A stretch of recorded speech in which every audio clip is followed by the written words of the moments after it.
March 27, 2026 Sri Rama Navami. నా లైఫ్లోని the best శ్రీరామనవమిగా గుర్తుండిపోతుంది.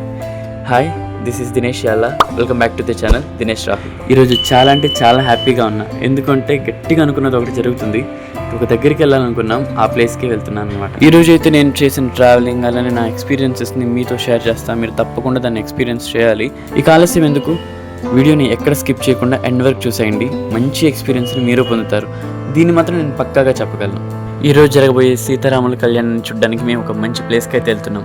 అది చాలామందికి తెలిసే ఉంటుంది, జీ మామిడాడ అంటే గొల్లల మామిడాడ అంటారు. అక్కడ ఒక పెద్ద ఫేమస్ రామాలయం ఉంటుంది. సో అక్కడికి వెళ్ళబోతున్నాం మేము. చూసారా ట్రైన్ ఎలా వెళ్తుందో? దీన్ని క్యాప్చర్ చేయడానికి నానా తిప్పలు పడ్డా. ఒకవైపు నేను దీన్ని క్యాప్చర్ చేస్తుంటే పక్కన వేరే పిల్లోడు వచ్చి నాకు విండో సీటే కావాలంటే ఎక్కడ తీసుకుంటాడని భలే టెన్షన్ పడ్డా. తర్వాత బస్ ఒక దగ్గర దింపుతుంది, అక్కడ నుంచి ఆటోలో వెళ్ళాలి గుడి దగ్గరికి. మా కాలేజ్ నుంచి అయితే ఒక 1.5 hour ఉంటుంది జర్నీ రామాలయానికి కొంచెం ముందుగా ఈ సూర్య దేవాలయం ఉంటుంది. ముందు ఇక్కడ దర్శించుకున్న తర్వాత రామాలయానికి బయలుదేరాం. ఎంతమందికి తెలుసు సూర్య భగవానుడు శ్రీ మహావిష్ణు అవతారమే అని? ఈ సూర్యదేవుని ఆలయంలో తాబేలు కూడా ఉన్నాయి. ఎంత ముద్దుగా ఉన్నాయంటే చాలా చాలా చాలా క్యూట్గా ఉన్నాయి.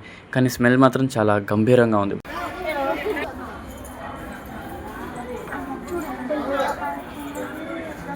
మీకు కూడా తెలుసు మూల విరాట్ని ఫొటోస్ వీడియోస్ తీయకూడదు. సో ఆ రెస్ట్రిక్షన్స్ వల్ల నేను ఫొటోస్ వీడియోస్ తీయలేకపోయా. బట్ గుడి మాత్రం చాలా అద్భుతంగా ఉంది. అలా గుడి దాటేమో లేదో అమృతం కనిపించింది. అదేనండి పానకం. అదేంటో కానీ ఈరోజు తాగే పానకానికి వచ్చే టేస్ట్ మళ్ళీ ఎప్పుడూ రాదు. దాంతోపాటు పక్కనే పెద్ద పెద్ద వెజల్స్లో మజ్జిగ కూడా కలుపుతున్నారు. అసలు వచ్చే భక్తులకి ఎటువంటి దాహం కానీ ఎటువంటి లోటు కానీ లేకుండా చాలా బాగా చూసుకుంటున్నారు. అదిగా అది పెద్ద గోపురం చూసారు, అదే రాములవాది. అక్కడికి వెళ్ళబోతున్నాయి ఇప్పుడు మనం. దారిలో భలే ఉన్నాయి అబ్బా బుడ్డి బొమ్మలు. ఇవి కానీ మమ్మీ చూస్తుంటే ఇంటికి తీసుకెళ్దాం ఉంటుంది కొనేసి. ఏ వైష్ణవ పూజ అయినా వైష్ణవ సంబరమైనా తిరునామం మ్యాండేటరీ. అది నేనే పెట్టుకుందాం అనుకున్నా, బట్ తీర్థంకి వెళ్ళి పెట్టుకుంటే బాగుంటుందని చెప్పేసి ఇక్కడికి వచ్చి పెట్టించుకున్నా. ఫస్ట్ ఈ తిరునామం ఎలా ఉందో కామెంట్లు కొంచెం తెలియజేయండి. ఈ గుడికి వెళ్ళే దారినంతా ఒక మినీ ఎగ్జిబిషన్ చేసేసారు. చిన్నప్పుడైతే అవి ఇవి తెగ కొనుక్కునే వాళ్ళం. నేనైతే చాలా తక్కువ, బట్ మా తమ్ముడైతే బొమ్మలు కనబడితే అవి కొనిచ్చేదాకా ఏడ్చేవాడు. అసలు వాడితో పడలేకపోయేవాళ్ళం.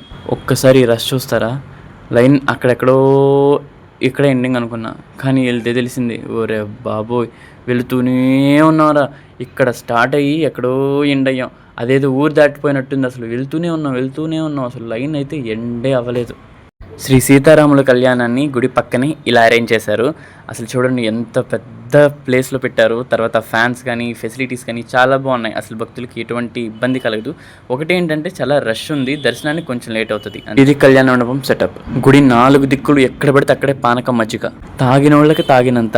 ఇక మేము కూడా కొబ్బరికాయలు కొనుక్కొని గుళ్ళోకి అయితే బయలుదేరాం. అది నేను కొట్టలేదు, అంటే నేను కొట్టేటప్పుడు వీడియో క్యాప్చర్ చేయడం మర్చిపోయా. అందుకే ఎవరు తాతయ్య కొడితే తీసా. ఈ పిల్లోడు వాళ్ళ అన్నయ్య అనుకుంటా, పాపం ఎక్కి నలిపేస్తున్నాడు.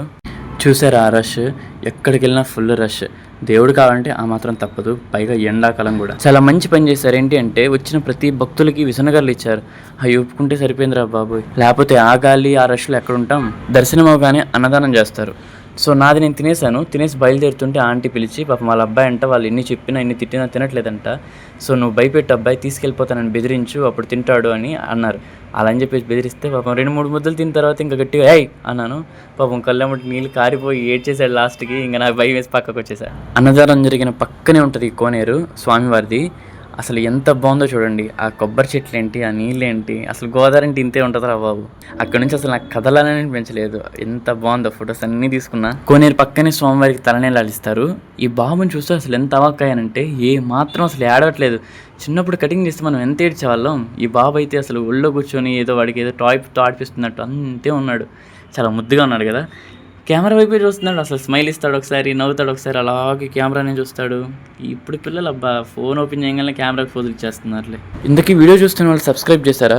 కనీసం ఇప్పుడైనా చేసుకోవచ్చు కదా సబ్స్క్రైబ్. ఆ రష్ చూసారా? స్వామివారి కళ్యాణాన్ని చూడడానికి వచ్చిన వాళ్ళు ఎంతమందో. అయినా రాములవారి కళ్యాణంలో ఏదో ఒక తెలియని మ్యాజిక్ ఉందబ్బా.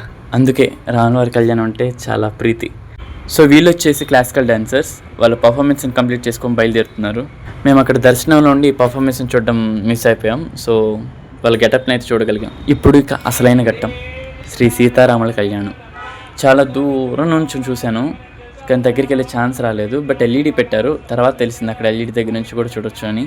సో జూమ్ చేసి చేయడం వల్ల కొంచెం క్లారిటీ మిస్ అయింది. బట్ చాలా పీస్ఫుల్గా అనిపించింది. చూడండి ఎంతమందో అసలు వీళ్ళందరి మధ్యలో ఎక్కడ ప్లేస్ ఉంటుంది?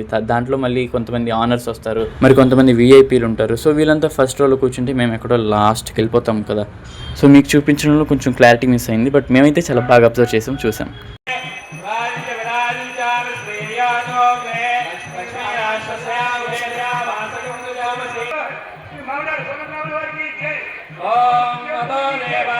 చాలామంది వీలు లేకో లేదా కుదరకో కళ్యాణానికి రాకపోయి ఉంటారు కదా. సో వాళ్ళ కోసం ఈ లాగ్. కళ్యాణానికి డైరెక్ట్గా వచ్చి చూడలేకపోయినా సరే ఈ వీడియోలో అయినా చూసి ఆనందించండి. ప్రస్తుతానికి స్వామికి అయితే కంకణం కడుతున్నారు.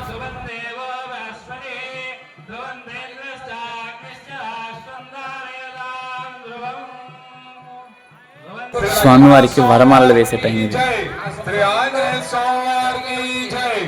ఇది లగ్న సమయం, అంటే సుముహూర్తం.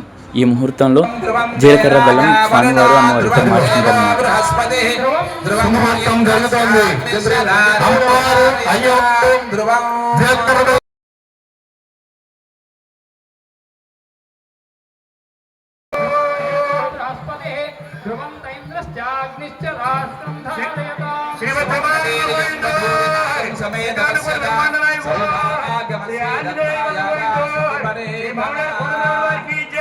శ్రీ సీతా మహాదేవ్ గారికి జై, శ్రీ లక్ష్మణ స్వామి వారికి జై, శ్రీ ఆంజనేయ స్వామి వారికి జై. ఇది అమ్మవారి సువర్ణ మంగళసూత్రం. దీన్ని ఇప్పుడు పంచామృతంతో పవిత్రం చేస్తారు.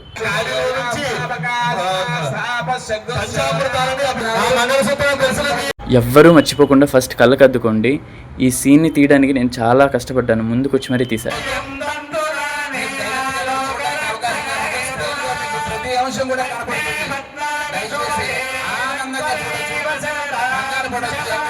కూర్చోండి, మీరు ముందు వాళ్ళు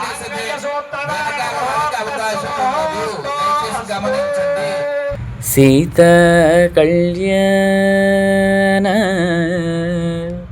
వైభోగమే రామ కళ్యాణ వైభోగమే.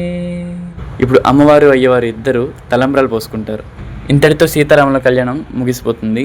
కానీ ఇక్కడ జరిగే ప్రతి ఒక్క ఘట్టానికి అన్నమాచార్య చాలా మంచి కీర్తనలే రాశారు. అంతమంది రష్, అంత ఇబ్బందిగా ఉన్నా సరే కళ్యాణం అంతా పూర్తి అయ్యేసరికి చాలా ప్రశాంతంగా అంతా మర్చిపోయాం. ఇక దర్శనం అయిపోయింది, భోజనాలు అయిపోయినాయి, కళ్యాణం కూడా అయిపోయింది. మీకు ఇందాక గోపురం చూపించాను చూసారా, అది దాన్ని అద్దాల మెడ అంటారు. ఆ ఊరి పూర్వీకులు ఈ గుడి కట్టించినప్పుడు దాన్ని ఎంతో కష్టపడి కట్టించారు.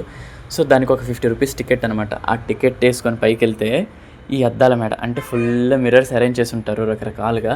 దాంట్లో మనకి రకరకాల షేడ్స్ కనిపిస్తాయి. నిజంగా పర్సనల్గా చెప్పాలి అంటే నా తరపు నుండి అంతేం లేదబ్బా. అంటే ఇప్పుడు మనం సలూన్కి వెళ్తే, అంటే కటింగ్ షాప్కి వెళ్తే మన ముందు వెనక వెనక వెనక అలానే ఉంది, ఏం లేదు. బట్ అది కొంచెం టూరిజం టైప్లో పాపులర్ అయిపోయింది అంతే. ఇది నా వర్షన్ చెప్పా, బట్ మీకైతే చాలా నచ్చుండొచ్చు. ఎందుకంటే చాలామంది చాలా ఎంతూజియాజంగా చూస్తున్నారు, చాలా అద్భుతంగా చూస్తున్నారు. సో ఎవరి ఇంట్రెస్ట్ ఎవరి విషయం వాళ్ళది కదా. ఇక ఈ అద్దాల మేడ, అంటే ఈ గోపురం వచ్చేసి 11 to 12 ఫ్లోర్స్ ఉందన్నమాట. అంత హైట్ ఉంటుంది. ప్రతి దానికి వెళ్ళి చూసాం. టాప్కి వెళ్తూనే కొంది కాలు అయితే నాకు గచ్చ గచ్చ గచ్చ గచ్చ వణికిపోతున్నాయి. కానీ ఇక్కడ చూడండి, అసలు ఆ కట్టడాలు ఎంత బాగా కట్టారంటే, అసలు అప్పట్లో ఇంత ఎక్కువగా ఇంత ఫుల్గా కట్టడం అంటే చాలా చాలా చాలా టఫ్. కానీ చాలా అందంగా కట్టారు. ఆ లక్ష్మీదేవికి ఇచ్చిన డీటెయిలింగ్ చూడండి, పర్ఫెక్ట్. ఈ గోపురం మీద రామాయణాన్ని అంతా చెక్కేశారు.